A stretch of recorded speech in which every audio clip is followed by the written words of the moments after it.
तो अब पढ़ लें ध्यान से। अब गुड आफ्टरनून। अब देख लें ध्यान से। तो लास्ट क्लास से हमने स्टार्ट किया था electrode potential and standard electrode potential. अब जो हमने पढ़ा था इलेक्ट्रोड पोटेंशियल किसी भी मेटल रॉड और उसकी ऑपोजिटली चार्ज सॉल्यूशन में पोटेंशियल डिफरेंस होता है, उसी को बोलते हैं। अच्छा था, अगर कंसंट्रेशन प्रेशर टेम्परेचर चेंज करें हम तो ई की वैल्यू चेंज होती है या नहीं होती है? ई की वैल्यू चेंज होती है, उसको बोलते हैं हमने नस्ट इक्वेशन से यूज करेंगे। अच्छा दूसरा, लेकिन हमने लास्ट में स्टार्ट किया था अगर हमें कंसंट्रेशन प्रेशर टेम्परेचर की वैल्यू यूज करनी हो in the question of Nernst equation but given ना हो तो बता फिर स्टैंडर्ड कंडीशंस मानते हैं। और स्टैंडर्ड कंडीशंस में हमने पढ़ा था कि द कंसंट्रेशन की जो वैल्यू होती है वो 1 मोल पर लीटर होती है, और प्रेशर अगर गैस का यूज करना हो तो 1 एटीएम या 1 बार यूज करते हैं। अच्छा, अगर टेम्परेचर यूज करना हो तो 25 डिग्री सेल्सियस या 298 केल्विन। ये हमने यहां तक पढ़ लिया था। अच्छा था, हमने ये स्टैंडर्ड कंडीशंस जो होती हैं मतलब ये कभी चेंज होती हैं क्या? ये ऑलवेज रिमेन्स कांस्टेंट। तो मैं अब इससे क्वेश्चन पूछा और वो हम आगे बहुत यूज करेंगे क्वेश्चंस में।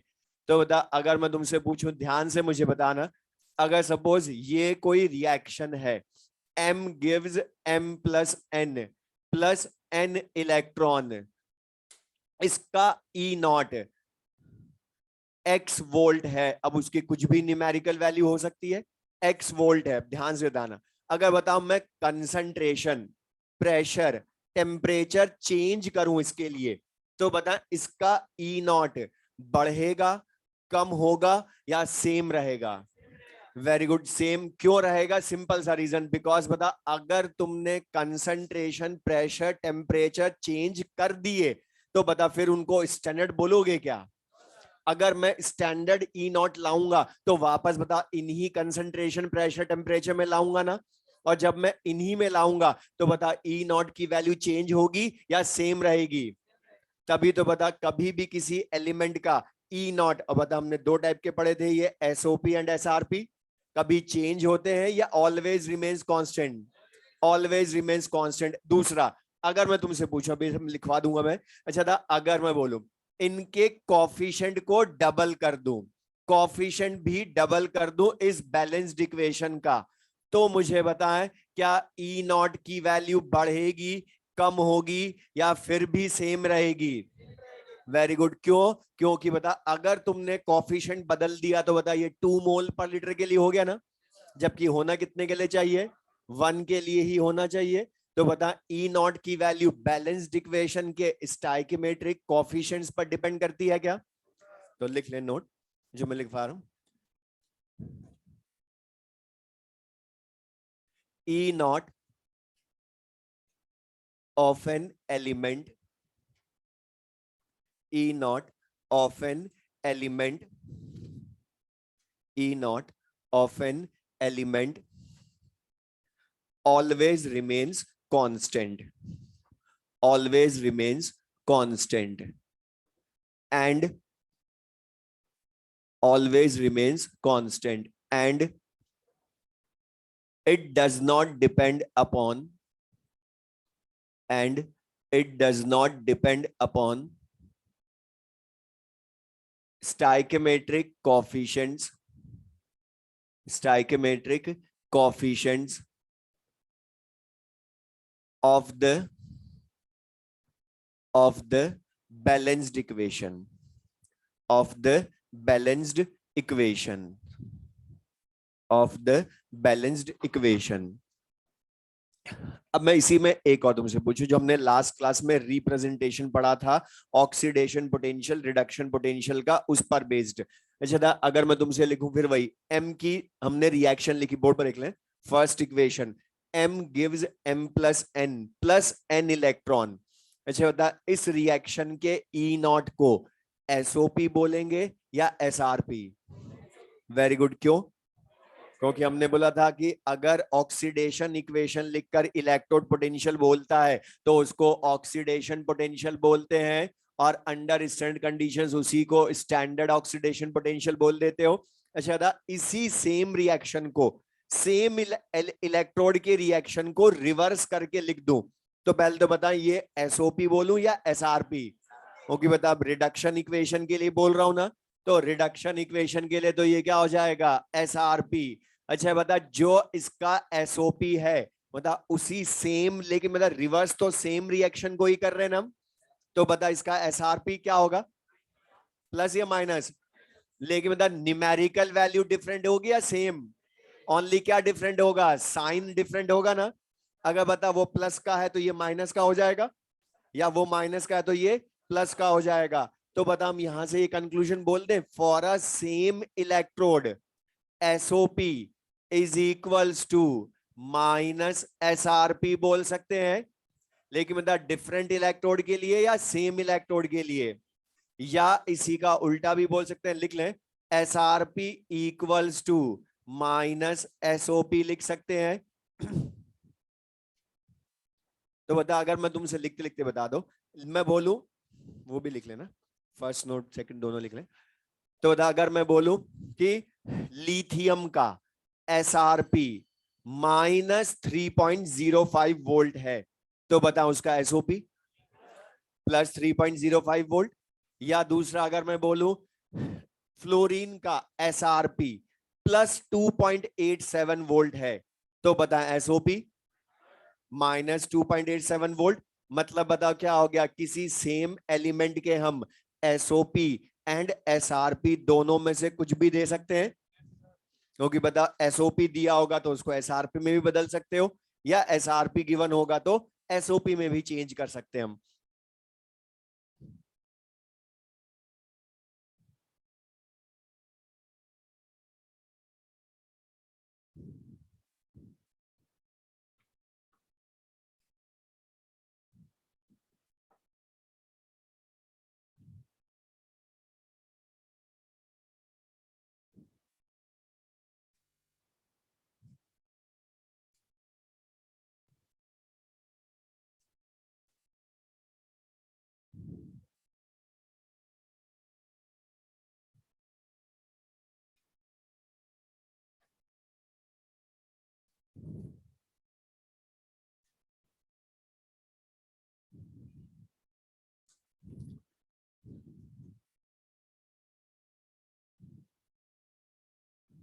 देख लें इसमें आंसर। तो the for a same electrode E not की वैल्यू ऑलवेज रिमेन्स कांस्टेंट, मतलब उनके एसओपी एंड एसआरपी की वैल्यू कभी चेंज नहीं होती है कंसंट्रेशन, प्रेशर, टेम्परेचर बदलने पर भी।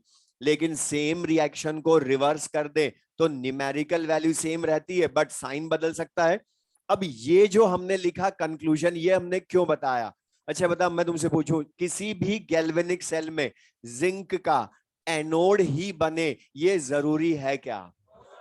बता, कैथोड भी बन सकता है ना, तो बता फिर उसके एसओपी या एसआरपी कुछ भी हो सकते हैं ना। या मैं क्वेश्चन में तुम्हें जिंक का जरूरी नहीं हमेशा एसओपी दूं, उसका एसआरपी दे सकता हूं, या किसी का एसओपी दे दूं तो एसआरपी में बदल सकते हो, तो बदलेंगे कैसे वो हमें क्लियर है सबको ये। अब इसमें कई बार हमसे क्वेश्चन में, अच्छा था हमने पढ़ा ई नॉट दो टाइप के, एसओपी एंड एसआरपी, लेकिन कई बार क्वेश्चंस में ध्यान सुनना, ये बहुत काम आएगा, ये भी बहुत काम आता है जो दूसरा बता रहा हूं। वो हमें कई बार बोलेगा क्वेश्चन में ई नॉट ऑफ टू एलिमेंट्स। अब बताओ उसने क्या बोला, ओनली ई नॉट। अब वो तो दो टाइप के होते हैं, एसओपी एंड एसआरपी। कुछ मेंशन नहीं किया उसने कि वो एसओपी हैं उनके या एसआरपी हैं, तो बता फिर हमें कंफ्यूजन होता है कि किस क्या माने उसको।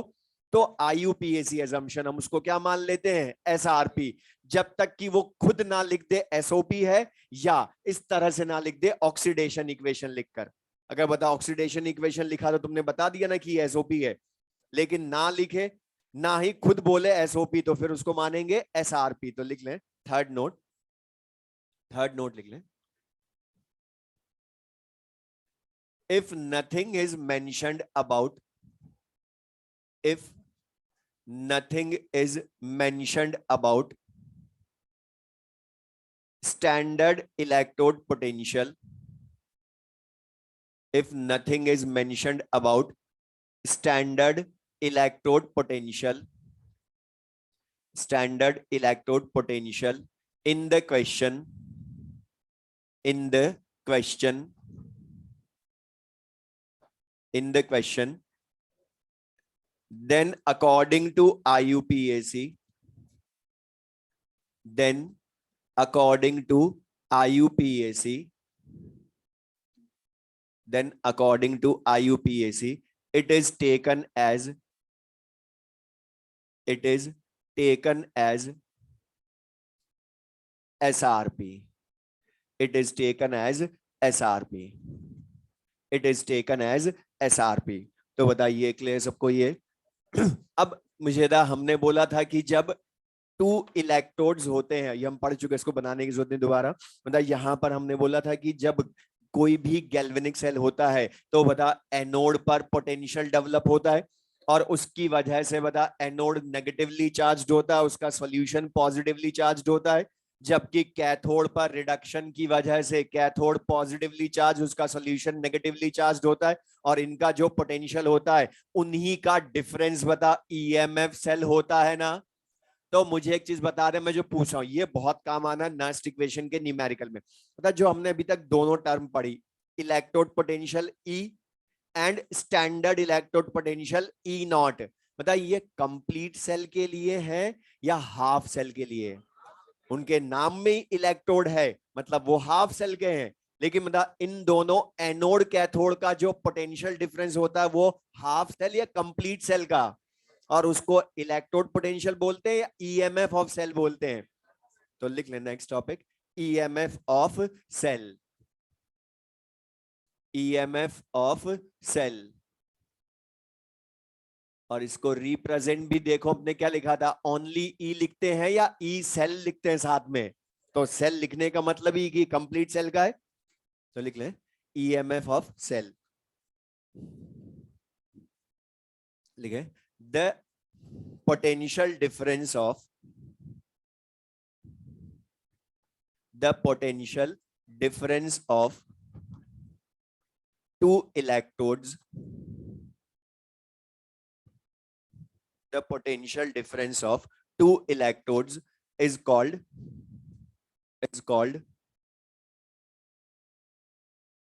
potential difference, is called cell potential, is called cell potential or EMF of cell, is called cell potential or EMF of cell।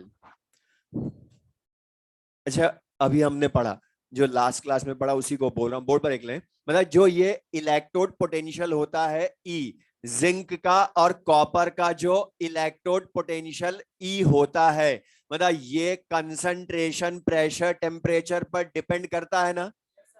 तो बता इनका जो पोटेंशियल डिफरेंस होगा ई सेल, ये भी कंसंट्रेशन, प्रेशर, टेम्परेचर पर डिपेंड करेगा। अब बता कंसंट्रेशन, प्रेशर, टेम्परेचर पर ई किस तरह से डिपेंड करते हैं, इसको नस्ट इक्वेशन बताती है। तो बता ई सेल भी किससे लाएंगे? नस्ट इक्वेशन से लाएंगे। और तुम्हें ध्यान हो बताओ, तुम नस्ट इक्वेशन से ही E and E cell calculate करते थे। तो लिख लें इसी में second point, EMF of cell, EMF of cell is determined, EMF of cell is determined by using Nernst equation, by using Nernst equation, by using Nernst equation। अब मैं तुमसे क्वेश्चन पूछ रहा हूं नर्स्ट इक्वेशन का, नर्स्ट इक्वेशन के आधे numericals में जो काम आएगा वो पूछ रहा हूं। अच्छा था, तुम्हें हमने बोला कि नर्स्ट इक्वेशन को यूज करेंगे तो ईएमएफ सेल मुझे लाना है, तो बता मुझे क्वेश्चन में कंसंट्रेशन, प्रेशर, टेम्परेचर गिवन होने चाहिए ना। बट बता मैं तुम्हें क्वेश्चन में कंसंट्रेशन, प्रेशर, टेम्परेचर ना दूं, फिर भी ई सेल पूछूं, तो बताओ क्या यूज करोगे? हाँ बोलो, स्टैंडर्ड कंडीशंस मानोगे। और बता स्टैंडर्ड कंडीशंस में अगर ई सेल कैलकुलेट करोगे तो बता फिर इसको क्या बोलोगे? स्टैंडर्ड ईएमएफ ऑफ सेल बोलोगे ना। तो लिख लें next topic, standard EMF of cell, standard EMF of cell, standard EMF of cell. और बता इसको रिप्रेजेंट भी ई नॉट सेल से कर देंगे। तो लिख लें when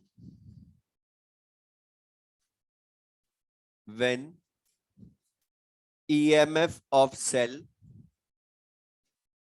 when EMF of cell is determined, EMF of cell is determined under standard conditions, under standard conditions, under standard conditions, then it is called, then it is called standard EMF of cell. Then it is called standard EMF of cell. Then it is called standard EMF of cell. तो बता अभी हमने जो बोला कि zinc and copper या anode and cathode इनका electrode potential का डिफरेंस ई सेल होता है। और हमने बोला था बता जो ये गैल्वेनोमीटर या वोल्टामीटर की रीडिंग होती है वही ईएमएफ सेल की वैल्यू प्रैक्टिकली बताती है ना। तो बता जब हम इन पोटेंशियल डिफरेंस को अंडर स्टैंडर्ड कंडीशंस मेजर करेंगे तो बता फिर इसको ई सेल बोलूं या ई नॉट सेल। तो बता गैल्वेनोमीटर फिर ई नॉट सेल की वैल्यू बताएगा। अब मैं क्वेश्चन के फॉर्म में इसके फॉर्मूले बोल रहा हूं। अब ये ई नॉट सेल हम लाते कैसे हैं, इसके दो मेथड हैं। एक तो प्रैक्टिकल जो अभी मैंने बता दिया कि बता गैल्वेनोमीटर की जो रीडिंग होगी वो ई नॉट सेल की वैल्यू बता देगी ना प्रैक्टिकली। लेकिन बता जब हम क्लास में करते हैं क्वेश्चन तब प्रैक्टिकल तो करते हैं नहीं, तो फिर हम थियोरेटिकली कैसे लाएंगे क्वेश्चन में वैल्यू ई नॉट सेल की। तो यहां पर मैं तुमसे क्वेश्चन बोल रहा हूं उसमें हमारी थ्योरी भी हो जाएगी। सपोज तुम्हें क्वेश्चन में एनोड का एसओपी गिवन है और कैथोड का एसआरपी गिवन है, मतलब एनोड का एसओपी कैथोड का एसआरपी गिवन है, तो ई नॉट सेल की वैल्यू हम कैसे लाएंगे। तो बता anode and cathode half cells को कंबाइन करते हैं तो पूरा सेल बन जाता है ना। तो ई नॉट सेल की वैल्यू भी हम कैसे लाते हैं, SOP anode plus SRP cathode. क्यों, और इन दोनों को ऐड करने पर जो ई नॉट सेल की वैल्यू आती है वो वही आती है जो गैल्वेनोमीटर की रीडिंग से लाते हैं। तो ये थियोरेटिकल फॉर्मूला हमने बना लिया क्लास में या न्यूमेरिकल करने के लिए लिख लें। तो या पहले सुनी लो पूरा। E not cell is equals to क्या हो गया, SOP anode plus SRP cathode. अब मैं चेंज करता जा रहा हूं। मुझे एक चीज बताओ, ये जरूरी है क्या मैं हर बार एनोड का एसओपी ही दूं, बता एसआरपी भी दे सकता हूं ना मैं इसका। तो अब मैं क्वेश्चन चेंज कर रहा हूं, ये तुम बताना। अब मतलब एनोड का एसओपी नहीं दिया, एनोड एंड कैथोड दोनों के एसआरपी गिवन है, दोनों के एसआरपी। तो बता तुम्हारे पास फर्स्ट फॉर्मूला है ना, उसी को यूज करो। जो फॉर्मूला है हमारे पास उसी को अप्लाई करें। अब बता कैथोड का एसआरपी अभी भी गिवन है ना सेकंड क्वेश्चन में भी। तो बता SRP cathode as it is put कर दे हम। लेकिन बता एनोड का क्या गिवन है, एसआरपी गिवन है, लेकिन चाहिए क्या, क्योंकि इस मामले में तो एसओपी एनोड चाहिए ना। तो बता for a same electrode SOP equals to minus SRP होता है ना। तो बता मैं इसका माइनस कर दूं एनोड के एसआरपी का तो वो एसओपी एनोड हो जाएगा ना। ये समझ में आया सबको ये। तो बता मैं यहां पर माइनस एसआरपी एनोड क्यों लिखने वाला हूं, फर्स्ट में ही क्लियर है। और माइनस को बाद में लिख दें प्लस पहले लिख दें। तो SRP cathode minus SRP anode. तो बताइए सेकंड फॉर्मूला, लेकिन लाए तो इसको फर्स्ट फॉर्मूले से ही। अच्छा अब यहां पर फिर वही थर्ड चेंज, मतलब जरूरी तो है नहीं कि मैं दोनों का हमेशा एसआरपी ही दूं। दोनों के मैं अब के एसओपी दे दूं, कैथोड का भी एसओपी एनोड का भी एसओपी। तो बता फिर से फर्स्ट फॉर्मूला ही सोचो क्योंकि उसी से तो सेकंड लाए ना तुम। तो अभी भी चेंज मैं करूं तो फर्स्ट का ही सोचो। अब के बताओ थर्ड में एसओपी दिए दोनों एनोड कैथोड के, तो एनोड का SOP as it is put कर दो। लेकिन बता वहां पर हमें क्या चाहिए, एसआरपी कैथोड। तो बता सेम इलेक्ट्रोड के लिए एसआरपी को ला सकते हो एसओपी से। तो माइनस एसओपी कैथोड कर दूं तो एसआरपी कैथोड मिल जाएगा ना। ये समझ में आ रहा है सबको ये। तो बता यहां पर क्या लिख दें आपके, माइनस एसओपी कैथोड लिख लें। तो बता तीनों फॉर्मूले हो गए ई नॉट सेल के ही। तो ई नॉट सेल के हम 3 फॉर्मुलेस बोलते हैं, SOP anode plus SOP cathode, उसी से बाकी दोनों बनाए। अब लेकिन एक ध्यान रखना, जब क्वेश्चन होगा नर्स्ट इक्वेशन का, वहां पर ई नॉट सेल बहुत काम आना है। लेकिन अब अगर हमने तीनों फॉर्मूले यूज किए तो हम ही कंफ्यूज हो जाएंगे कब कौन सा फॉर्मूला यूज करना है। इसलिए हम यूज करते हैं इनमें से ओनली सेकंड वाला फॉर्मूला ही। और एनसीईआरटी में तो सेकंड फॉर्मूला ही दिया होगा, लेकिन उसका मतलब ये नहीं कि फर्स्ट थर्ड नहीं होते, क्योंकि एनसीईआरटी की सबसे अच्छी चीज, उन्होंने कोई एक वर्ड लिख दिया मतलब उसके आगे पीछे के सब तुम्हें आता है। तो उन्होंने सेकंड लिखा डायरेक्ट, वो कैसे लाया वो भी नहीं बताया उन्होंने, लेकिन हमें तो पता रीजन। तो SRP cathode minus SRP anode, यही वाला यूज करना। क्यों? क्योंकि बता अभी हमने नोट लिखा ना कि if nothing is mentioned about E not then we assume SRP, तो फिर बताओ वही वाला यूज करो। और अगर मान लो उसने एसओपी दे भी दिया तो बता SRP equals to minus SOP करके ले आना ना एसआरपी।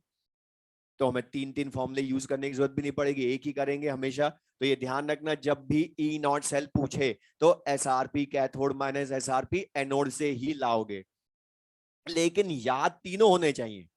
क्यों? क्योंकि एआईपीएमटी का क्वेश्चन, जहां उसने इतना सा क्वेश्चन पूछा था, 4 equations of E not cell लिखी थी।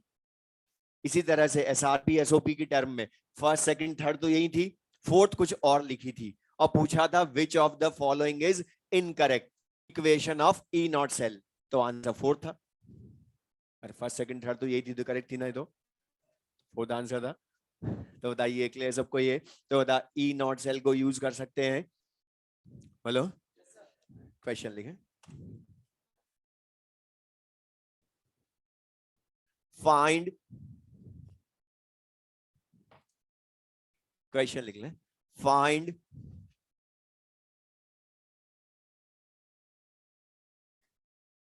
EMF of the, find EMF of the cell reaction, EMF of the cell reaction, board पर से लिख लें इक्वेशन।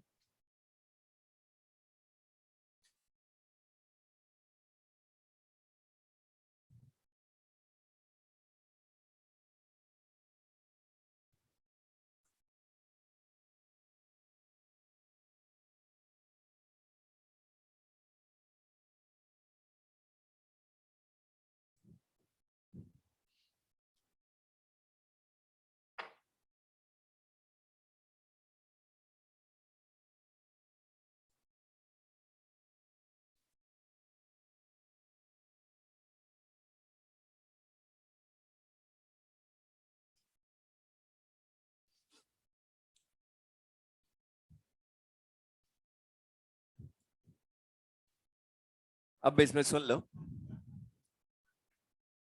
ये मत करो बाबा, अभी जो मैं पूछ रहा हूँ मुझे भी मैं जो पूछ रहा हूँ उदाहरण। अच्छा, आंसर अभी बहुतों का आ जाएगा इस क्वेश्चन में, लेकिन बस मैं इतना सा क्वेश्चन पूछ रहा हूँ, मैंने इसमें सारी थ्योरी जितने हमने अभी तक पढ़ी ई और ई नॉट, वो सब इसमें यूज हो जाएगी इस एक क्वेश्चन में। मुझे बता इसमें तुमसे पूछा क्या है, उसका सिंबल बताओ, क्या पूछा है वो बता दो, बताओ क्या लिखा है, EMF of cell, standard word लिखा है क्या साथ में ईएमएफ के? तो बता इसने तुमसे क्या पूछा पहले, तो अभी आधा ने तो सोचा भी नहीं कि जो साथ में कर रहे हैं उसी का क्वेश्चन। क्यों? वो भी तो सोचो, बता उसने ओनली ई सेल पूछा है, ईएमएफ सेल पूछा है, तो ई सेल फाइंड करना है। और ई सेल जो होता है बता उसको तो नर्स्ट इक्वेशन से लाते हैं, अभी जो तुमने लिखा वो भी तो सोचो। लेकिन कंसंट्रेशन प्रेशर टेम्परेचर गिवन नहीं है इन द क्वेश्चन, अप्लाई भी तो करें जो थ्योरी पढ़ी हमने उसको। तो बता कंसंट्रेशन प्रेशर टेम्परेचर गिवन नहीं है, तो बता अंडर स्टैंडर्ड कंडीशंस मान लोगे ना फिर इसको। और बता हमने अभी पढ़ा कि जब ईएमएफ सेल को अंडर स्टैंडर्ड कंडीशंस फाइंड करते हैं तो बता फिर वो ई सेल होता है या ई नॉट सेल हो जाता है? तो बता, इसने तुमसे डायरेक्ट नहीं लिखा standard EMF of cell find करो, उसने क्या पूछा है ईएमएफ सेल, लेकिन हम ई नॉट सेल ही लाएंगे, लेकिन बोलेंगे उसको ई सेल ही। क्यों? क्योंकि ई सेल और ई नॉट सेल अभी सेम आएंगे, क्योंकि कंसंट्रेशन, प्रेशर, टेम्परेचर कुछ नहीं दिए क्वेश्चन में। और बता, ई नॉट सेल लाने के लिए हमने बोला 3 फॉर्मूले पढ़े, लेकिन यूज किसको करेंगे? SRP cathode minus SRP anode को। अब यहां पर रुक जाओ, सुन लो जिसके लिए मैंने क्वेश्चन दिया। एक तो ये कि तुमसे उसने ई सेल पूछा है, ना कि ई नॉट सेल, लेकिन हमें पता होना चाहिए कंसंट्रेशन प्रेशर नहीं दिया, इसलिए E cell E not cell equal है, लेकिन हर बार इक्वल आएंगे जरूरी नहीं है। जब मैं इसमें कंसंट्रेशन दे देता तो ये अलग आंसर हो जाते दोनों के, इसलिए हमें चेक करना आना चाहिए। दूसरा, अब यहां पर SRP cathode minus SRP anode change करने की जगह चेक जरूर करना कि जो तुम्हें कैथोड एनोड दिए हैं उनके एसआरपी हैं भी या नहीं, क्योंकि उसने ई नॉट जो लिखे हैं वो चेक करो। मतलब +2 से 0 रिप्रेजेंटेशन फिर से बताया था इस तरह का, +2 से 0 जा रहा है, बता रिडक्शन हो रहा है ना। +1 से 0 में जा रहा है, ये भी क्या हो रहा है? रिडक्शन। मतलब बता दोनों एसओपी या एसआरपी, रिडक्शन हो रहा है इसलिए एसआरपी हुए। लेकिन अब सबसे इंपॉर्टेंट चीज, कैथोड एनोड चेक करोगे, और ये ध्यान सुनना, कभी भी कैथोड एनोड न्यूमेरिकल में चेक करना हो तो ओनली 2 चीजों से चेक करोगे, या तो सेल रिप्रेजेंटेशन, कि जो सबसे पहले लिखा होगा सेल रिप्रेजेंटेशन में वो एनोड होता है, जो सबसे लास्ट में लिखा होता है वो कैथोड, वो नहीं दिया तुम्हें उसने। तो दूसरा चेक करोगे सेल रिएक्शन से, जो अभी उसने सेल रिएक्शन लिख कर दी है उससे चेक करोगे। ई नॉट से डायरेक्ट कभी चेक मत करना, मैं बताऊंगा रीजन इसका जब नेक्स्ट इक्वेशन के न्यूमेरिकल करेंगे। ओनली 2 चीजों से चेक करना है, या तो सेल रिप्रेजेंटेशन या सेल रिएक्शन। अब रिएक्शन से कैसे चेक करेंगे? तो बता, जिसका ऑक्सीडेशन हो रहा है वो एनोड ही होगा ना, जिसका रिडक्शन हो रहा है वो कैथोड होगा। तो बता, मैग्नीशियम 0 से +2 में जा रहा है, ये क्या हुआ इसका? ऑक्सीडेशन। तो बता ये क्या होगा? एनोड। और ये +1 से 0 में जा रहा है, तो इसका क्या हुआ? रिडक्शन। तो ये कैथोड हो गया। मतलब बता, पता चल गया हमें, सिल्वर का कैथोड है, मैग्नीशियम का एनोड है। तो सिल्वर का कैथोड उसकी value 0.80 volt, minus anode magnesium minus minus plus हो जाएगा, तो answer will be 3.17 EMF of cell. तो बताइए ये चीज क्लियर सबको? ये समझ में आया? और तुम देखना अच्छा, ये क्वेश्चन बिल्कुल भी टफ है क्या? और इसीलिए ये एआईपीएमटी में आया था। और तुम, मैं बोल रहा हूँ सेकंड एक्सरसाइज देखना एग्जाम वाली, उसमें मैक्सिमम आधे जो नर्स्ट इक्वेशन पर बेस्ड 50% न्यूमेरिकल्स हैं वो इस टाइप के। 50% न्यूमेरिकल्स में उसने बिना कंसंट्रेशन, प्रेशर, टेम्परेचर दिए ई सेल पूछा। और थ्योरी तुम यूज करोगे तो मैं कैलकुलेशन नहीं करनी पड़ेगी, वरना मैं इसको नर्स्ट इक्वेशन के फॉर्मूले से ला सकता हूं। वो तो अच्छा है हमने नहीं पढ़ा अभी वो, वरना हम पढ़ते तो नर्स्ट इक्वेशन से ई सेल लाते, उसका फॉर्मूला लिखते, फिर लास्ट में आंसर ये आता, फिर हमें बहुत बुरा लगता। मतलब पूरा फॉर्मूला यूज करके इज लाए, जबकि एक लाइन में आ सकता था। हमें थ्योरी को यूज करना है जो हमने लिखी बन। तो ये क्लियर सबको? ये अब लिख लें next topic, reference electrodes. Reference electrodes,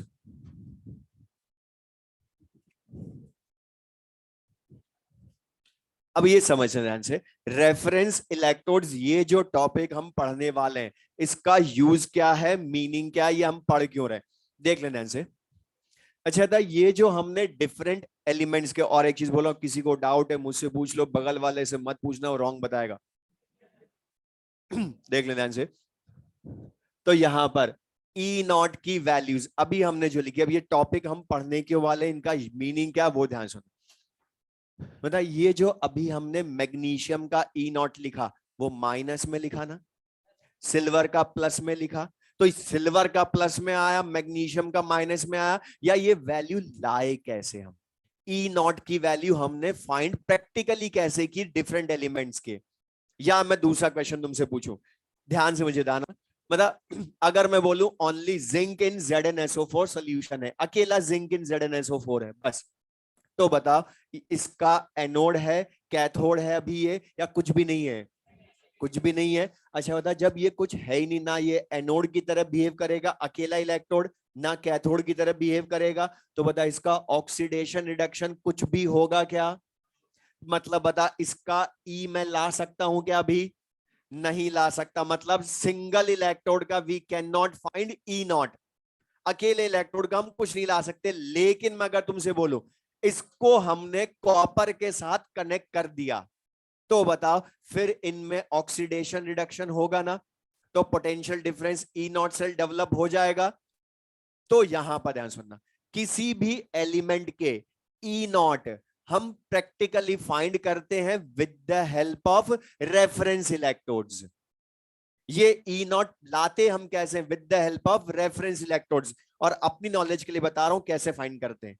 तो यहां पर जैसे सपोज हमें जिंक का ही ई नॉट फाइंड करना है, हमें नहीं पता इसका ई नॉट क्या है, तो ये अननोन हो गया, इसका फाइंड करना है। और तो हम इसको कनेक्ट कर देंगे with reference electrode, with reference electrode. और इसका जो ई नॉट है वो ऑलरेडी नोन होता है, ये हमें पता होता है। तो बता इसको हमने अभी कैथोड की तरह माना, जिंक का लाना उसको एनोड माना।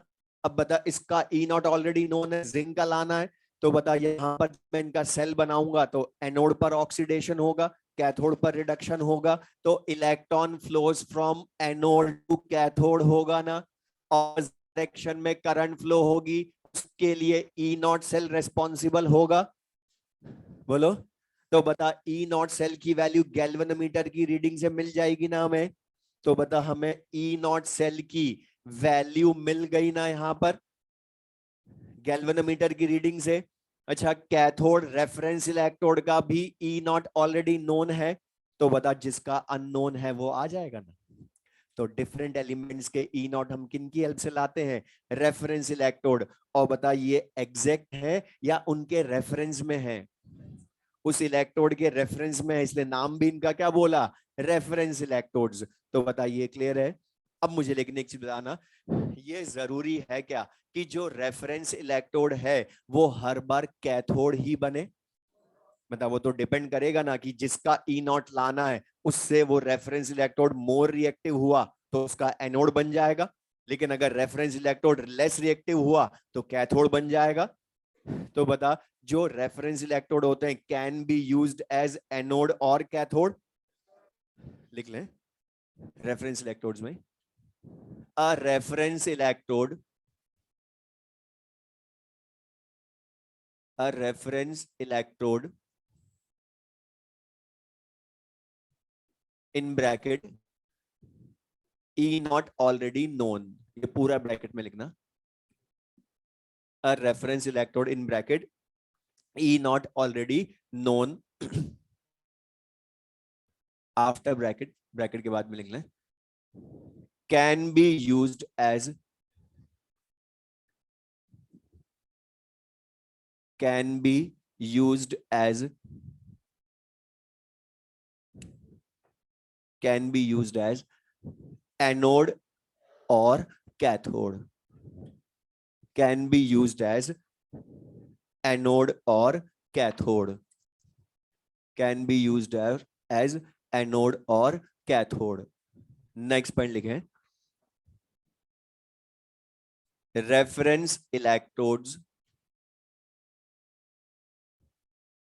Reference electrodes are of, are of two types, are of two types. Board पर लिख लें first primary reference electrodes, primary reference electrodes,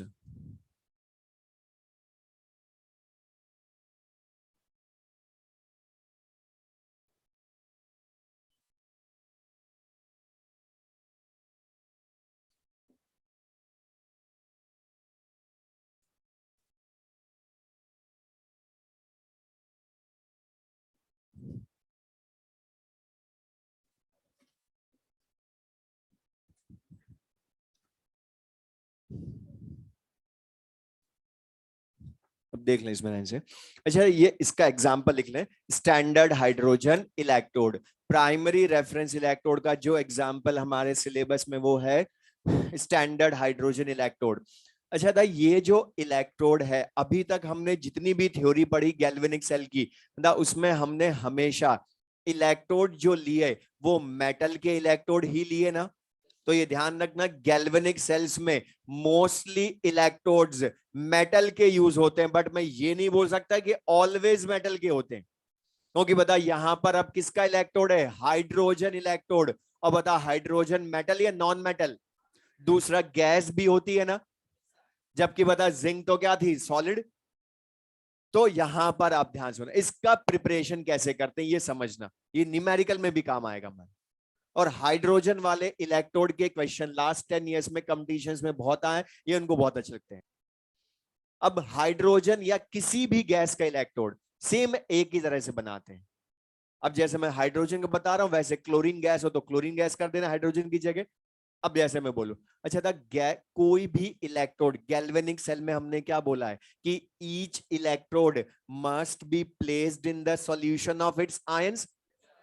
तो यहां पर, और वो आयंस के सॉल्यूशन में डायरेक्ट कांटेक्ट में रहता है ना कंटिन्यूअसली। तो यहां पर अब हाइड्रोजन गैस को बता, जो जिंक रॉड थी उसका इलेक्ट्रोड बनाना बहुत सिंपल था। क्यों? क्योंकि वो तो सॉलिड थी, हमने लिया और ZnSO4 सॉल्यूशन में रख दिया। लेकिन बता गैस को लूं और रख दूं क्या, वो तो एस्केप आउट हो जाएगी। तो यहां पर अब ध्यान रखना, इसके लिए हम लेते हैं एक ग्लास ट्यूब, और ग्लास ट्यूब में लेते हैं प्लेटिनम वायर। और प्लेटिनम लेने का यूज यहां हमेशा वही कि क्योंकि ये इनर्ट होता है, खुद ऑक्सीडेशन रिडक्शन में पार्टिसिपेट नहीं करता।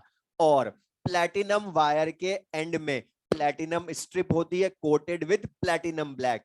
और इस ग्लास ट्यूब में हम पास करते हैं हाइड्रोजन गैस एट 1 atm या 1 बार प्रेशर। अच्छा, बता सकते हो 1 बार या 1 atm प्रेशर पर ही क्यों पास करा? स्टैंडर्ड है ना, तो प्रेशर फिक्स हो गया ना, अब तो 1 बार इसको पास करा। और ये जो प्लेटिनम ब्लैक होता है, इसका यूज हम करते हैं to adsorb hydrogen gas on its surface. और ये कंपटीशन में भी क्वेश्चन पूछा था कि what is the use of platinum black in hydrogen electrode. तो ये क्या करता है, टू एडिजॉर्ब हाइड्रोजन गैस। और एडिजॉर्प्शन क्यों करवाते हैं, उसका रीजन, बिकॉज बता अगर हम ये ना लेते तो हाइड्रोजन का इलेक्ट्रोड फिर भी नहीं बनता। क्यों? क्योंकि बता खाली जगह मिलेगी गैस को तो वो तो ऊपर रहेगी ना, जबकि वो सॉल्यूशन के कांटेक्ट में रहनी चाहिए ना कंटिन्यूअसली। तो हम क्या करते हैं, ये प्लेटिनम अपनी सरफेस पर एब्जॉर्ब करेगा हाइड्रोजन गैस के मॉलिक्यूल्स को। और ये पूरा arrangement glass tube with platinum strip platinum wire, इसको रखते हैं इन एन एसिड सॉल्यूशन। और एसिड के सॉल्यूशन में ही क्यों रखा? क्योंकि बता इसका आयन कौन है, H+ आयन, अपने ही आयन के सॉल्यूशन में रहना चाहिए। और एसिड देगा H+ आयन, इसलिए ये H+ आयन के सॉल्यूशन में रखते हैं। लिख भी लो, बना भी लो। तो बता यहां पर ये H+ आयन के सॉल्यूशन में रखते हैं। और एसिड ये जरूरी नहीं कि स्ट्रॉन्ग ही ले हर बार, वीक भी ले सकते हो, बस होना H+ आयन चाहिए उसका। और कंसंट्रेशन कितने लेते हैं, 1 m, क्योंकि concentration of ions in solution हम 1 m लेते हैं स्टैंडर्ड कंडीशन में।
अब इसमें देख लें, तो अगर मैं इसकी जगह क्लोरीन गैस का इलेक्ट्रोड बोलूंगा तो बता वहां भी प्लेटिनम काम आएगा।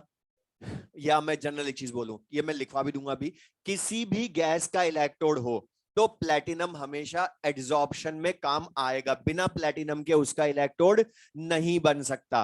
अब प्लेटिनम का यूज बताओ क्या है, टू एड्सॉर्ब गैस। अब यहां से ये जो मैंने बताया ये डायग्राम, उसका रीजन, इसका रिप्रेजेंटेशन शॉर्ट में, जैसे बताओ हमने डैनियल सेल पढ़ा तो उसको सिंगल लाइन में रिप्रेजेंट किया ना, सेम वैसे ही यहां पर हाइड्रोजन का इलेक्ट्रोड जब हमने पढ़ा तो न्यूमेरिकल में बार बार डायग्राम तो देंगे नहीं हम, तो सिंगल लाइन में कैसे रिप्रेजेंट करेंगे ये भी समझना, उसके लिए बस ये डायग्राम बताए, जैसे कि हमें उसको यूज करना है क्वेश्चन में। तो रिप्रेजेंटेशन काम की चीज न्यूमेरिकल के ये, तो बता बिना प्लेटिनम के हाइड्रोजन का इलेक्ट्रोड बन सकता है क्या?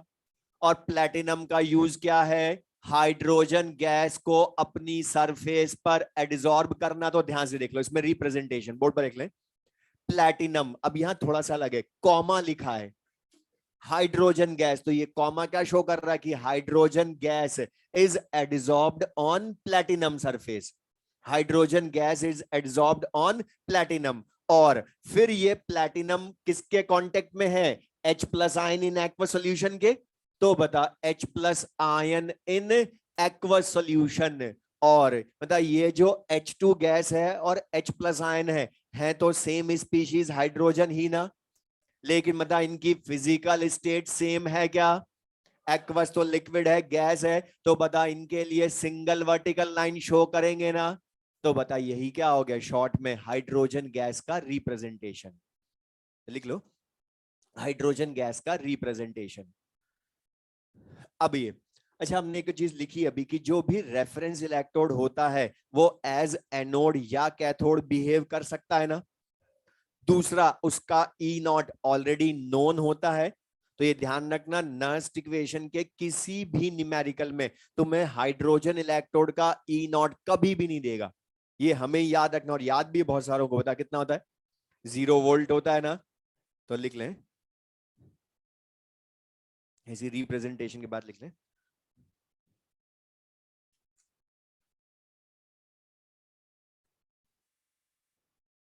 लिख लें द ई नॉट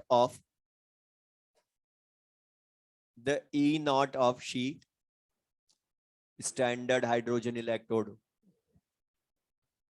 और कुछ मत सोचो, लिख लो, देखो the E naught of she is arbitrarily, board पर लिख लें, is arbitrarily assumed to be 0 volt. The E naught of she is arbitrarily assumed to be 0 volt in bracket according to IUPAC, मतलब IUPAC ने इसको माना 0 volt according to IUPAC। अब इसमें ध्यान से सुनना, हमने वर्ड लिखा है, अच्छा था अज्यूम्ड टू बी 0 वोल्ट नहीं लिखा है, arbitrarily assumed to be 0 volt लिखा है। अब ये आर्बिट्रेरली वर्ड का मीनिंग सुनना, इसका मीनिंग है अपनी इच्छा से, अज्यूम नहीं किया हमने, अपनी इच्छा से 0 वोल्ट अज्यूम किया है। क्यों, रीजन सुन लो, बिकॉज ई नॉट जब हम हाइड्रोजन का लाते हैं तो वो 0 वोल्ट नहीं आता है, लेकिन हमने उसको अपनी इच्छा से 0 वोल्ट मान लिया जिससे कैलकुलेशन इजी हो जाए। मतलब अगर एनोड या कैथोड का एक का 0 मान लोगे तो दूसरे का तो ई नॉट सेल से डायरेक्ट आंसर आ जाएगा ना, तो यहां पर हम इसको अपनी इच्छा से 0 वोल्ट मानते हैं। अब इसमें हमारा यूज सबसे इंपॉर्टेंट, हमने लास्ट क्लास में बोला था कि जब भी रिप्रेजेंटेशन दिया हो, सेल रिप्रेजेंटेशन या हाफ सेल रिप्रेजेंटेशन, उसका सबसे इंपॉर्टेंट यूज है रिएक्शन लिखना, तो यहां भी इसका यूज होगा रिएक्शन लिखने में। अब लिखेंगे कैसे, तो ध्यान सुनना, when she acts as anode, मतलब इसका एनोड हो तो बता फिर इसकी ऑक्सीडेशन इक्वेशन लिखेंगे, या when she acts as cathode तो इसका रिडक्शन इक्वेशन लिखेंगे। लेकिन लिखेंगे कैसे, तो ध्यान सुनना, जब भी तुम्हें कई बार सुन ले, कई बार क्वेश्चन में ऐसे इलेक्ट्रोड मिलेंगे जो तुमने कभी देखे ही ना हो, तो कोई बात नहीं, नहीं देखे तो हम उनकी इक्वेशन फिर भी लिख सकते हैं। कैसे लिखेंगे, सिंपल सी एक चीज देखना, जो रिप्रेजेंटेशन है उसमें जो कॉमन एटम्स हैं उनका ऑक्सीडेशन नंबर लिख लेना। अब बता, प्लेटिनम का तो वैसे भी कुछ काम नहीं है ऑक्सीडेशन रिडक्शन में, क्योंकि तो इनर्ट है। तो बता, कॉमन एटम तो कौन बचे? ओनली हाइड्रोजन ही बचे ना। तो इनका ऑक्सीडेशन नंबर लिख लो दोनों स्पीशीज में। तो बता, H2 में हाइड्रोजन पर एटम 0। अच्छा, इधर H प्लस +1। अब बता, अगर ये सुनना +1 से 0 में गया तो इसका रिडक्शन हो जाएगा ना, फिर तो ये कैथोड की इक्वेशन हो जाएगी। तो बता, तुम्हें तो एनोड की तरह बिहेव करवाना है ना उसको, तो ऑक्सीडेशन इक्वेशन। तो बता, 0 से +1 में भेजो। अब 0 किस में है बता, H प्लस आयन में या H2 गैस में? तो बता, 0 से +1 मतलब H2 गैस से क्या बना दोगे? H plus ion in aqueous solution. और बता, 0 से +1 में गया तो एक इलेक्ट्रॉन लूज भी तो करेगा, बैलेंस्ड इक्वेशन लिखोगे। अच्छा, लेकिन बता, reactant side 2 atom, product side 1 hydrogen atom, तो 2H प्लस आयन। तो बता, दोनों मिलकर 2 इलेक्ट्रॉन लूज कर लेंगे, तो इक्वेशन हो गई। और बता, इसका मैं SOP बोल सकता हूं ना। और बता, हाइड्रोजन के तो SOP SRP दोनों ही 0 होंगे, तो SOP 0 वोल्ट, तो लिख लें। लेकिन बता, ये when she acts as cathode, तो बता फिर इसकी रिडक्शन इक्वेशन लिखेंगे।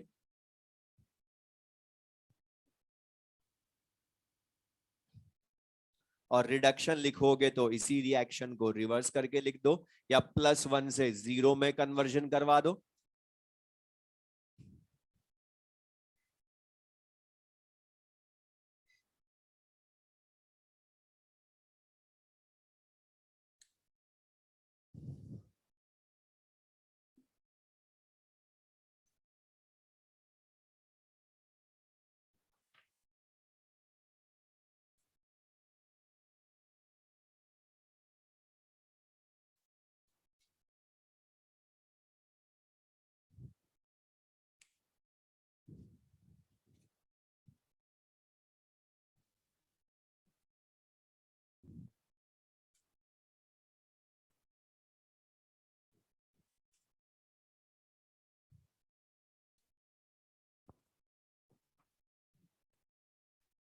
तो बताइए क्लियर सबको? तो किसी की भी इक्वेशन लिखना बहुत सिंपल सा, बस जो एटम कॉमन हो उसका ऑक्सीडेशन नंबर चेक कर लो, और उसमें से किसमें कन्वर्जन करने पर ऑक्सीडेशन हो रहा है तो वो एनोड की हो जाएगी उस कन्वर्जन की इक्वेशन। अगर रिडक्शन जिसमें हो रहा है तो वो कैथोड की इक्वेशन हो जाएगी। तो ये क्लियर सबको? तो जो न्यूमेरिकल के काम की चीज है वो ये है, और E0 कभी भी हमें देगा नहीं, वो हमें पता होना चाहिए 0 वोल्ट होता है। तो ये क्लियर सबको? अब यहां पर एक चीज सुनना, जो हमारे सिलेबस में या जो हम सारे क्वेश्चंस करते हैं या एनसीईआरटी में जो है वो है ओनली प्राइमरी रेफरेंस इलेक्ट्रोड्स। मतलब हमारे सिलेबस में जो है वो है ओनली प्राइमरी रेफरेंस इलेक्ट्रोड्स। और जो हम E0 पढ़ते हैं या जो न्यूमेरिकल में यूज करेंगे वो सब हाइड्रोजन के रेफरेंस में जो हमने फाइंड किए वो हैं। लेकिन एक चीज सुनना, हम आजकल शी की हेल्प से जो E0 लाए उनको यूज नहीं करते हैं प्रैक्टिकली। आजकल हम उनको यूज नहीं करते हैं प्रैक्टिकली। आजकल हम E0 लाते हैं डिफरेंट एलिमेंट्स के विद सेकेंडरी रेफरेंस इलेक्ट्रोड्स। लेकिन सिलेबस में मैं फिर बोल रहा हूं हमारे ओनली हाइड्रोजन वाले ही E0 है, लेकिन यूज हम आजकल करते हैं सेकेंडरी रेफरेंस इलेक्ट्रोड्स। मतलब जो शी की हेल्प से E0 लाए वो हम यूज नहीं करते प्रैक्टिकली। अब क्यों नहीं करते तुमसे कोई नहीं पूछेगा, लेकिन हमें बस अपनी नॉलेज के लिए पता हो कि हम जब प्राइमरी पढ़ चुके तो सेकेंडरी क्यों बनाए फिर हमने। तो उसका रीजन अपनी नॉलेज के लिए बस बोल रहा हूं, सुन ले ध्यान से। बिकॉज सिंपल सा रीजन इसका, बिकॉज जो शी है उसको प्रिपेयर करना बहुत डिफिकल्ट होता है, और उससे ज्यादा डिफिकल्ट होता है उसको मेंटेन रखना। सुधर जाओ, इधर देखो ध्यान से। स्टैंडर्ड हाइड्रोजन इलेक्ट्रोड को प्रिपेयर करना डिफिकल्ट होता है, और उससे डिफिकल्ट होता है इसको मेंटेन रखना। ठीक है, अब समझ तो लो, काम आएगा। अब बस, अब ये बस, ये जानवरों की आवाज मत निकालो, इंसान हो इंसान रहो, और कोई प्रॉब्लम है तो इलाज करवाओ, तो ये ऐसी आवाज मत निकालना।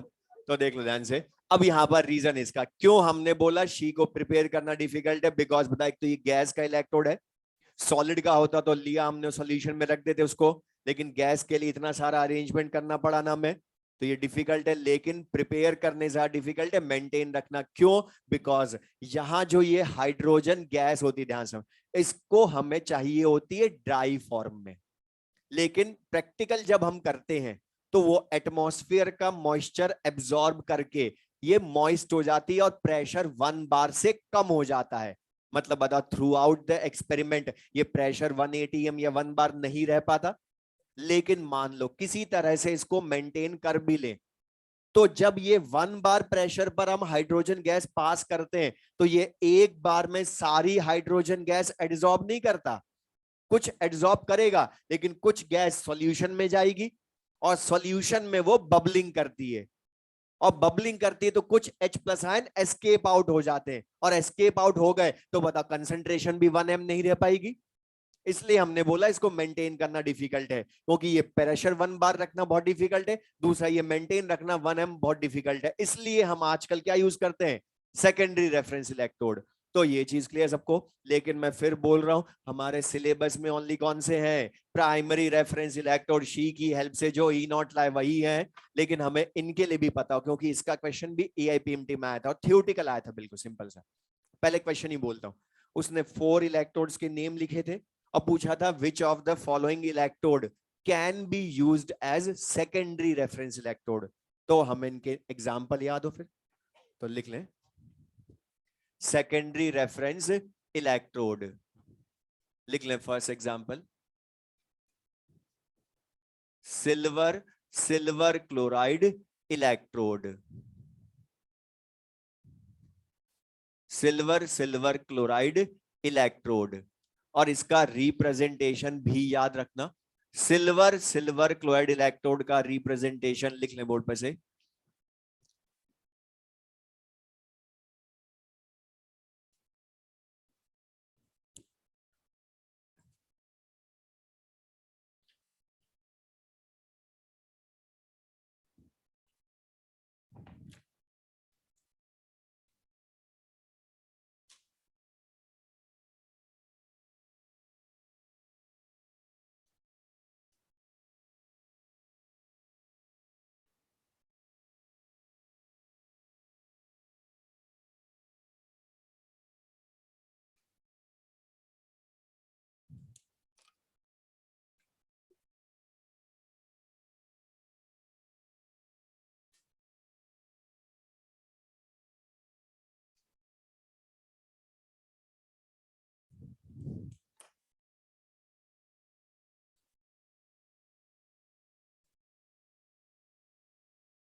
इसमें देख लें से यहां पर भी। अब इसका इलेक्ट्रोड खाली अपनी नॉलेज के लिए बस बता रहा हूं, जिससे कि हमें ये रिप्रेजेंटेशन बस समझ में आएगा। वरना यहां पर प्लेटिनम देखकर हमें क्या लगता है सबको कि यहां पर भी प्लेटिनम एड्सॉर्प्शन में काम आ रहा है, लेकिन वो यूज नहीं है।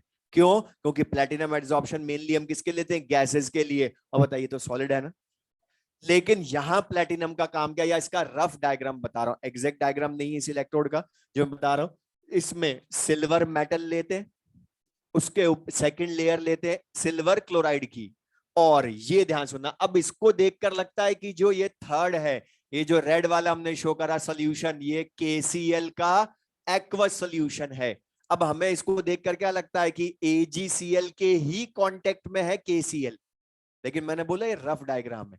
यहां पर इसका जो एग्जैक्ट डायग्राम होता है उसमें सिल्वर मेटल की लेयर और सिल्वर क्लोराइड की लेयर दोनों सेपरेटली कांटेक्ट में रहती हैं विद KCl एक्वस सॉल्यूशन, मतलब दोनों कांटेक्ट में। अच्छा था, KCl एक्वस सॉल्यूशन का मतलब ये सॉल्ट इन एक्वस सॉल्यूशन है ना, तो स्ट्रॉन्ग इलेक्ट्रोलाइट हुआ ना फिर वो, और स्ट्रॉन्ग इलेक्ट्रोलाइट तो मॉलिक्यूल फॉर्म में या आयंस में 100% रहेगा, तो वो K+Cl- की फॉर्म में रहेगा। लेकिन मतलब इसको एनोड और कैथोड की तरह भी यूज जब करेंगे तो दूसरे इलेक्ट्रोड से कनेक्ट करना पड़ेगा, तो इसको कनेक्ट करने के लिए हम लेते हैं प्लैटिनम वायर। तो प्लैटिनम वायर लेते हैं यहां पर ओनली, इसलिए देखो प्लैटिनम कॉमन ही करा क्योंकि वो तो एड्सॉर्प्शन को शो कर देगा। तो यहां पर सिंगल वर्टिकल लाइन क्या शो कर रही है कि ये प्लैटिनम वायर से वो एनोड या कैथोड के साथ कंडक्शन शो करेगा। तो ये सिंपल सा यूज है इसका। लेकिन सिंपल सा बस हमें देखकर पता चलना चाहिए। और इसी का दूसरा एग्जाम्पल सिल्वर सिल्वर जो एआईपीएमटी में पूछा गया था, कैलमल इलेक्ट्रोड। और कैलमल होता है commercial name of Hg2Cl2 mercurous chloride का। मार्केट में जिस नेम से वो मिलता है उसी के नेम पर रखा कैलमल इलेक्ट्रोड। और इसका रिप्रेजेंटेशन ऑलमोस्ट सेम होता है सिल्वर सिल्वर क्लोराइड इलेक्ट्रोड की तरह ही। मतलब सिल्वर सिल्वर क्लोराइड का हमें आइडेंटिफिकेशन आता है तो इसका भी आता है। जहां उसमें सिल्वर था वहां इसमें मरकरी है, जहां उसमें सिल्वर क्लोराइड है वहां इसमें Hg2Cl2 है।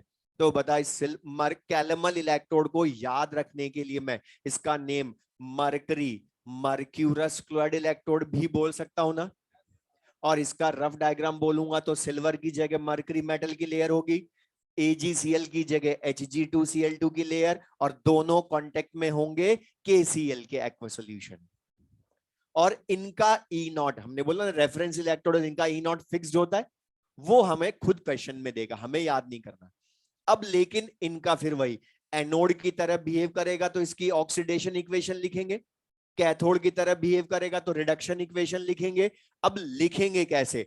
तो जो मैंने अभी पहले वाले में बोला था कि जब भी रिप्रेजेंटेशन दिया हो और तुम्हें ऐसा इलेक्ट्रोड मिले जो तुमने कभी ना देखा हो तो भी परेशान नहीं होना है। सिंपल सा, जो एटम उस रिप्रेजेंटेशन में कॉमन हो उनके ऑक्सीडेशन नंबर लिख लेना बस, कोई एक्स्ट्रा नहीं सोचना हमने, चाहे कितने भी नए मिल जाएं। तो बता यहां पर जैसे मैं सिल्वर वाले के लिए बोलूं तो बता यहां कौन कॉमन है? ये सिल्वर एटम कॉमन है ना, जिसका ऑक्सीडेशन नंबर क्या है? 0। अच्छा AgCl में Ag का कितना है?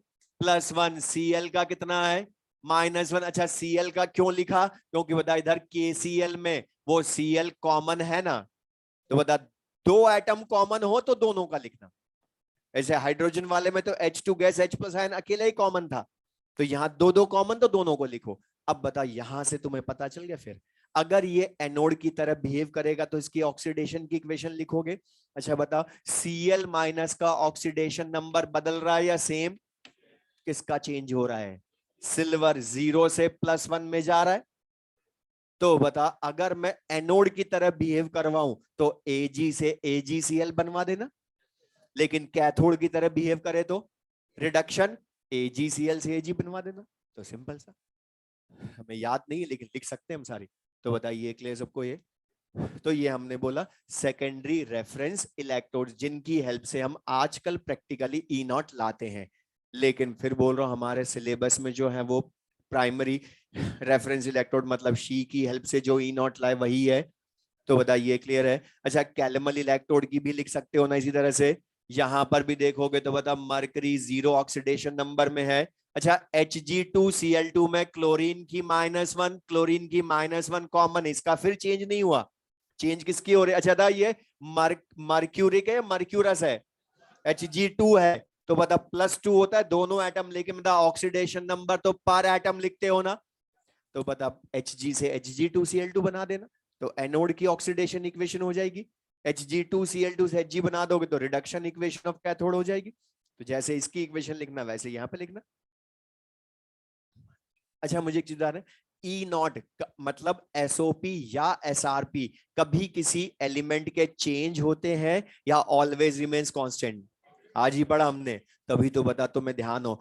हम जब एलिमेंट्स को बता एक डेफिनेट ऑर्डर में अरेंज कर सकते हैं ना ई नॉट के बेसिस पर, बोलो, और उसी अरेंजमेंट को क्या बोलते हो? Electrochemical series. तो लिख लें next topic, electrochemical series ECS, electrochemical series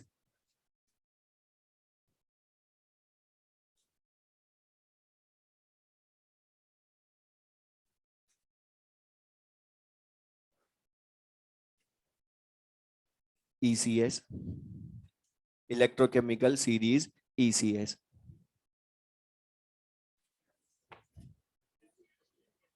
लिखो, हर चीज में बोलना फालतू ही, सुधर जाओ। लिखो electrochemical series ECS। the arrangement of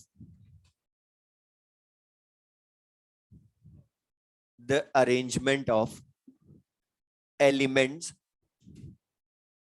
the arrangement of elements in the arrangement of elements in increasing order of their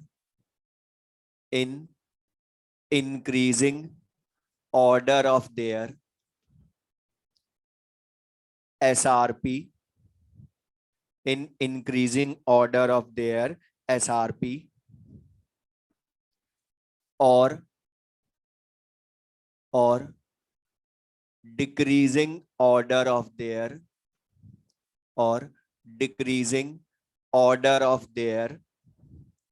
SOP, decreasing order of their SOP is called ECS.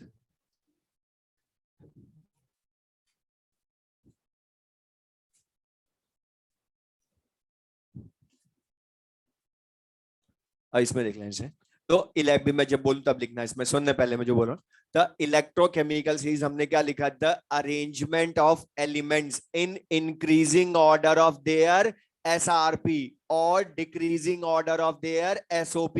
ये क्यों लिखा, बिकॉज हमने पढ़ा for a same element SRP equals to minus SOP होता है ना, और बता जिसका SRP ज्यादा होगा उसका SOP कम ही होगा, और ज्यादा कम का मतलब है विद साइन देखोगे मैथमेटिकली, मतलब बता नेगेटिव वैल्यू जितनी ज्यादा हुई उतनी वो कम हो जाएगी ना, और प्लस वैल्यू ज्यादा हुई तो ज्यादा बोलोगे। अब यहां पर ये अभी मैं जब बोलूं तब लिखना, यहां पर देखोगे ECS में सबसे पहले लिथियम है जिसका SRP माइनस 3.05 वोल्ट है। अब हमने लिखा डाउन द ECS मूव करते तो SRP वैल्यू बढ़ती है, और बता बढ़ने का मतलब नेगेटिव वैल्यू कम होगी, तो ये कम होती जाएगी होती होते बता हाइड्रोजन तक जब हम आएंगे तो इसका SRP 0 वोल्ट बोलोगे, तो बता 0 तो मैथमेटिकली माइनस से बड़ा होता है ना। देन इसके बाद 0 से हम नीचे आएंगे तो यहां बता फ्लोरीन सबसे लास्ट में है, उसका SRP मैक्सिमम है। अब यहां ध्यान सुनना, ये मैंने SRP लिख दिए तीनों के, लेकिन याद नहीं करने, खाली वो समझाने के लिए कि डाउन द ECS मूव करते हैं तो SRP बढ़ता है, और बढ़ने का मतलब नेगेटिव वैल्यू कम होना, पॉजिटिव वैल्यू बढ़ना, और SRP बढ़ेगा तो SOP कम, क्योंकि SRP equals to minus SOP या SOP equals to minus SRP। तो अब यहां पर इस ECS में देखोगे तो यहां पर मतलब ये जो H2O है ये कंपाउंड है ना, ये ध्यान सुनना, गैल्वेनिक सेल में वाटर का इलेक्ट्रोड हम कभी यूज नहीं करते, ये काम आएगा हमारे थर्ड पार्ट इलेक्ट्रोलाइटिक सेल में जब हम इलेक्ट्रोलाइसिस पढ़ेंगे, तो ये दोबारा काम आएगी ECS, तो मैंने अभी से लिखवा दिया, तो उसको छोड़ दें। अब इस वाटर को छोड़ दो तो देखोगे यहां पर copper, mercury, silver, platinum, gold, इनके बीच में तुम देखोगे तो ये हेलोजेंस हैं। और बता हेलोजेंस मेटल या नॉन मेटल, इनका नॉन मेटलिक नेचर बहुत ज्यादा होता है ना। अच्छा, लेकिन एक कॉमन चीज, जब हम इन एलिमेंट्स के इलेक्ट्रोड बनाएंगे तो बता इलेक्ट्रोड के लिए हमने कंडीशन बोली है, each electrode must be placed in the solution of its ions. तो बता हमने मोस्टली मेटल पढ़ी है, तो बता मेटल की टेंडेंसी क्या होती है, इलेक्ट्रॉन गेन करना है लूज करना, तो हमेशा मेटल हुई, ये काम आएगा हमारे आगे क्वेश्चन में भी, मेटल हुई तो बता उसको अपने कैटायन के सॉल्यूशन में ही रखोगे ना। लेकिन ये जो चारों हेलोजेंस हैं बता इनकी टेंडेंसी इलेक्ट्रॉन लूज करने की या गेन करने की, तो बता ये गेन करेंगे तो I minus Br minus Cl minus F minus के सॉल्यूशन में रहेंगी। ये ध्यान रखना, चारों हेलोजेंस के इलेक्ट्रोड जब बनते हैं तो अपने एनायन के सॉल्यूशन में रहते हैं, क्योंकि उनकी टेंडेंसी यहां इलेक्ट्रॉन गेन करने की होगी। जबकि अच्छा हाइड्रोजन भी नॉन मेटल है, लेकिन मतलब हमने पढ़ा हाइड्रोजन को एसिड के सॉल्यूशन में मतलब कैटायन के सॉल्यूशन में रखा ना, H+ आयन के सॉल्यूशन में रखा, तो ये ध्यान रखना ECS में हाइड्रोजन होती नॉन मेटल है, लेकिन हम इसको यहां मानेंगे मेटल की तरह। क्यों? क्योंकि जब इसका इलेक्ट्रोड बनाते हैं तो ये कैटायन के सॉल्यूशन में रखी होती है अपने, इसलिए इसको मेटल की तरह मानेंगे, लेकिन चारों हेलोजन अलग हैं। अब लेकिन यहां पर ये जो क्वेश्चन होगा जो भी, यहां पर ये उसके लिए हमें ये ईसीएस रटी हुई होनी चाहिए, और सबको रटी हुई है नहीं है? लिख लो, लिख लें।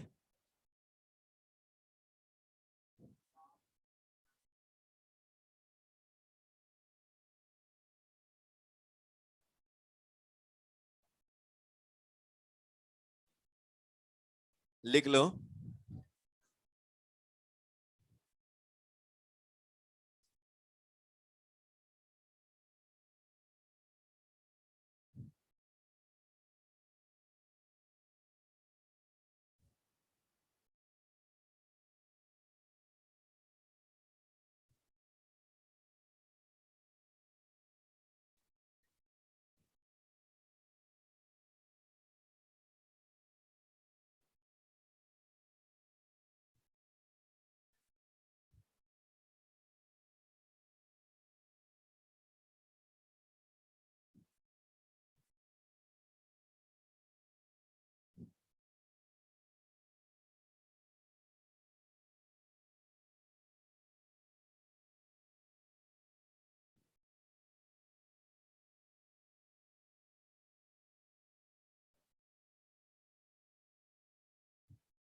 तो इस सीरीज में इलेक्ट्रोकेमिकल सीरीज जो हमने लिखने वाले लिख रहे हैं, इसमें मेनली एलिमेंट्स जो हैं वो मेटल्स हैं और चार हेलोजन्स हैं। अब एक चीज सुनना, एनसीईआरटी में तुम पढ़ोगे तो उसमें इन एलिमेंट्स के अलावा भी कुछ एलिमेंट्स लिखे होंगे छापा मेटल्स के बीच में। मतलब जो हाइड्रोजन के बाद है, मतलब वो छापा metals copper, mercury, silver, platinum, gold, इनके बीच में कुछ और एलिमेंट्स भी लिखे होंगे, लेकिन वो हमें याद नहीं करने, क्योंकि जितने भी क्वेश्चंस आते हैं हमारे सारे इनसे हो जाएंगे। और इनके अलावा कोई और हुए तो वो खुद उनका ऑर्डर बताएगा ईसीएस में, हमें याद नहीं करना। तो जो जितनी जरूरत है वही बहुत है हमें। तो यहां पर हमने बोला कि मेनली मेटल्स हैं, बट कुछ नॉन मेटल्स भी होती हैं ईसीएस में।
और अपना डिस्कशन मत करो बीच में, लिख लें। तो यहाँ पर हमने बोला इलेक्ट्रोकेमिकल सीरीज। अब इस पर बेस्ड हमने क्वेश्चंस जो मैं अभी एप्लीकेशंस लिखवाऊंगा वो लिख, उसमें दो चीजें बस हमारे सबसे काम आनी, इनको लिखने के पहले मैं जो बोल रहा हूँ ध्यान सुनना। अच्छा, तो हमने लास्ट क्लास में पढ़ा था मतलब जिसका रिडक्शन इजीली होता है, मतलब उसका एसआरपी वैल्यू बोलो। अच्छा था, जिसका रिडक्शन पोटेंशियल या जिसका रिडक्शन इजीली होगा उसका बता रिडक्शन पोटेंशियल जल्दी डेवलप होगा ना। और रिडक्शन पोटेंशियल जल्दी डेवलप होगा तो जब हम नस्ट इक्वेशन से उसके ई की वैल्यू लाते हैं तो वो भी ज्यादा आता है। मतलब बता उल्टा मैं बोल दूं, जिसका एसआरपी ज्यादा उसका रिडक्शन इजीली होगा, तो बता जिसका एसओपी ज्यादा उसका ऑक्सीडेशन इजीली होगा। और ध्यान सुनना मैं जो बोल रहा हूं अभी, थियोरिटिकल क्वेश्चन इस पूरे चैप्टर में से सबसे अच्छे थियोरिटिकल क्वेश्चन वो ईसीएस पर बनते हैं। और कंपटीशन में सबसे ज्यादा थियोरिटिकल क्वेश्चन ईसीएस पर बहुत मिलेंगे। तुम एग्जाम वाले एक्सरसाइज में देखना, बहुत क्वेश्चंस मिलेंगे जहां ईसीएस पर बेस्ड थियोरिटिकल क्वेश्चंस होंगे। अप्लाई करना हमें आए, अप्लाई करेंगे कैसे उसके लिए सिंपल सी चीज बोलो। अच्छा बता, जिसका रिडक्शन इजीली उसके एसआरपी की वैल्यू ज्यादा, तो बता शॉर्ट में याद रखने के लिए बोल दूं, reduction is directly proportional to SRP. Theoretical याद लिख लो। तो बता जिसका रिडक्शन इजीली होगा उसके एसआरपी की वैल्यू ज्यादा, या उल्टा बोलू, जिसका एसआरपी ज्यादा उसका रिडक्शन इजीली। तो बता जिस ऑक्सीडेशन किसका इजीली होगा, जिसका एसओपी ज्यादा हो या कम हो, ज्यादा हो। लेकिन हम यूज करेंगे एसआरपी ही। क्यों? क्योंकि बता हमने आईयूपीएसी भी एसआरपी मानती है ना ई नॉट को। और अगर हम दोनों यूज करेंगे तो हम ही कंफ्यूज होंगे कब किसको यूज करना है। इसलिए बता हमने यूज क्या करना है, मेनली एसआरपी आईयूपीएसी के अकॉर्डिंग ही। और ये 2 पॉइंट हमने यूज कर लिए, हम सारे थियोरेटिकल क्वेश्चन कर लेंगे। मतलब ये 2 रिडक्शन किसका इजीली, ऑक्सीडेशन किसका इजीली, बस ये हमें यूज करना आ जाए, हम सारे थियोरेटिकल क्वेश्चंस कर लेंगे एप्लीकेशंस ऑफ ईसीएस में। और मैं क्या क्या थियोरेटिकल क्वेश्चन पूछ सकता हूं ईसीएस पर बेस्ड, वही हम लिखेंगे एप्लीकेशंस ऑफ ईसीएस में। तो एक्चुअल में ये क्वेश्चंस हैं कि मैं क्या क्या क्वेश्चन पूछ सकता हूं थियोरेटिकल इस पर बेस्ड। तो जिन्होंने वो लिख लिया नेक्स्ट हेडिंग लिख लें, एप्लीकेशंस ऑफ ईसीएस।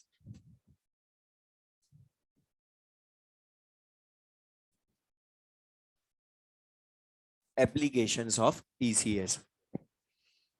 और फर्स्ट लिख लें उसमें oxidising and reducing nature. Oxidising and reducing nature.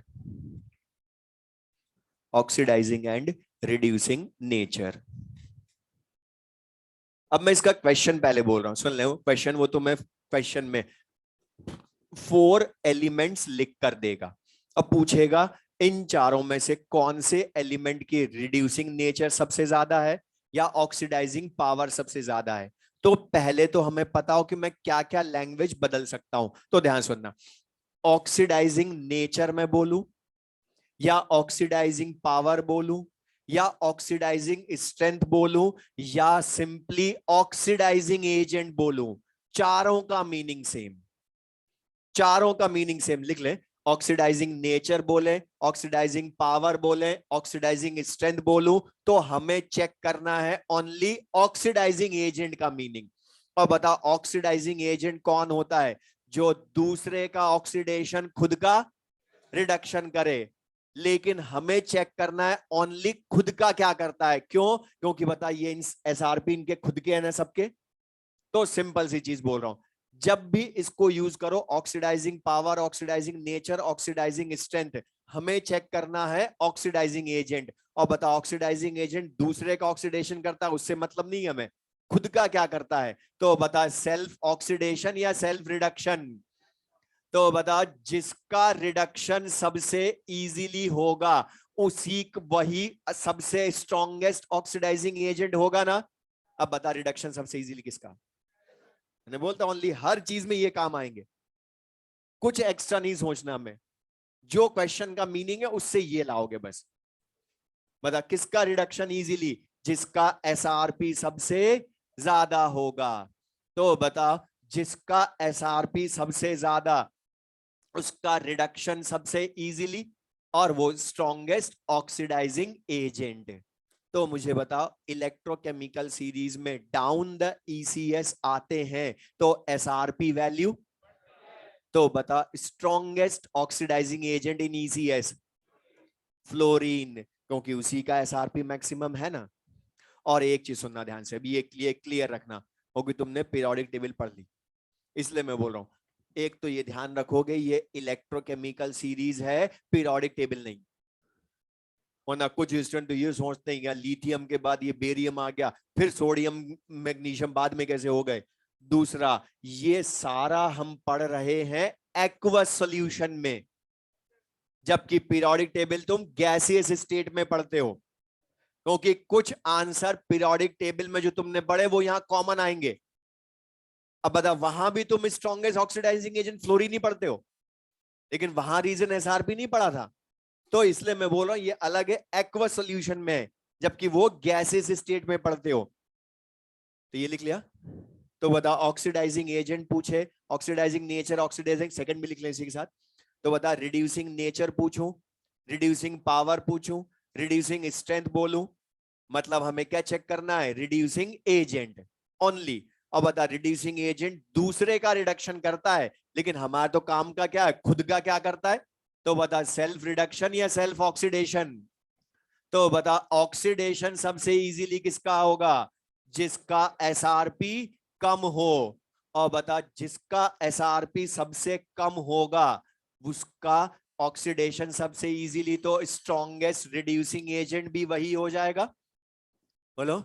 तो बता स्ट्रॉन्गेस्ट रिड्यूसिंग एजेंट पूरी ईसीएस में या एक्वस सॉल्यूशन में कौन है, लिथियम है। तो बता ये क्लियर है। तो बता हमने ओनली बस ये चेक करा यहां पर कि किसका रिडक्शन इजीली होगा, किसका ऑक्सीडेशन इजीली होगा। तो बता ये क्लियर है सबको ये। अब इसमें क्वेश्चन जो है या तो वो ऑक्सीडाइजिंग रिड्यूसिंग पावर पर पूछता है या रिएक्टिविटी पर पूछता है, लेकिन यहाँ रिएक्टिविटी दो तरह की होगी। क्यों, क्योंकि बता यहाँ मेटल भी है और नॉन मेटल हेलोजेंस भी है ना, तो उनका नेचर तो अलग होता है। लिख ले second, reactivity of metals, reactivity of metals. अच्छा बता मेटल्स की reactivity tendency to gain electron easily या लूज इलेक्ट्रॉन इजीली पर डिपेंड करती है। लूज इलेक्ट्रॉन इजीली मतलब सेल्फ रिडक्शन या ऑक्सीडेशन। तो लिख ले रिएक्टिविटी ऑफ मेटल्स में it depends upon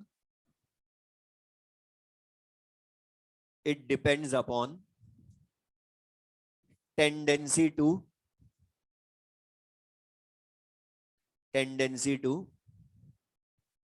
lose electron easily, tendency to lose electron easily।